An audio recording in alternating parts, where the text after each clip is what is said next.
In the year or so since I invited you to join me in finding our growing edge, this is a first, really an introduction to another video that's going to be posted right alongside this one. It's a documentary that I put together 34 years ago when I was at CNN as medical correspondent there. It's called Taking Charge or Taking Chances, and it tells the stories of desperation in a life-threatening illness, specifically cancer. Cancer quackery was very much a growth industry at the time. Sadly, 34 years later, it remains one. Why is it relevant to our conversation now? Because sometimes all of the progress that we're getting, and we've made substantial progress, I'm living proof of that. I'm doing well with an advanced treatment for my own cancer that was carefully studied scientifically and is now showing itself to be effective in my case. What hasn't changed during that time, though, is the uncertainty surrounding cancer and the slow pace of progress, which led then and even now many people to desperate decisions that involve putting yourselves or putting themselves in the hands of unqualified people who make all kinds of promises, take their money, and don't deliver. If you want to take a look at the documentary, it's short, 25 minutes, because there's no commercials in it this time. Taking Charge or Taking Chances, just click on it and you'll get a look.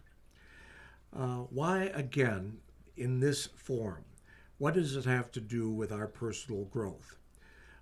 As I talk to you now, 34 years later, in the beginning of 2024, there is unprecedented distrust of scientific authority.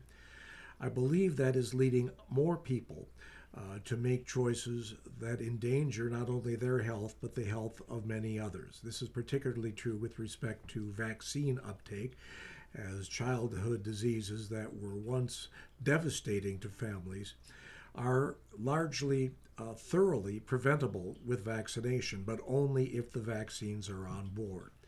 But distrust in science has led a surprisingly growing number of people to reject vaccination for their kids and leave them subject to these diseases and also the threat of these diseases spreading more widely in our society. This is just an example. Is it entirely the lay public's fault? No. Science has to assume its responsibility too in not being totally honest with people about both the benefits and profound advances in medical science and also the limitations of it. When there's a dishonesty in stating what is not known along with what is, people are inclined to become skeptical, and sometimes they make decisions then that they may regret later, or they may get away with it. We just don't know that. This documentary from 1990, one thing is you can see we haven't advanced much in terms of preventing the physical effects of aging. That's a joke.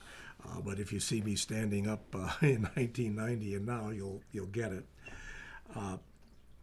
The point is, I hope that in seeing this, we might be reminded that our best hope still is in a medical, scientific approach to disease that shows respect where it's due on all parties concerned. That includes, of course, healthcare providers and researchers, and also those of us who benefit from their hard work.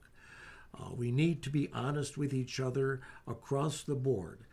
Of course, this pertains not just to healthcare, but to all aspects of life, and that's a take-home for this message. But we'll see how desperation leads some people to take risks that shorten their lives, disassociate them from loved ones when the outcome is not to be what we had hoped for. So take a look if you want to, Taking Charge or Taking Chances, also on this forum, and let me know what you think.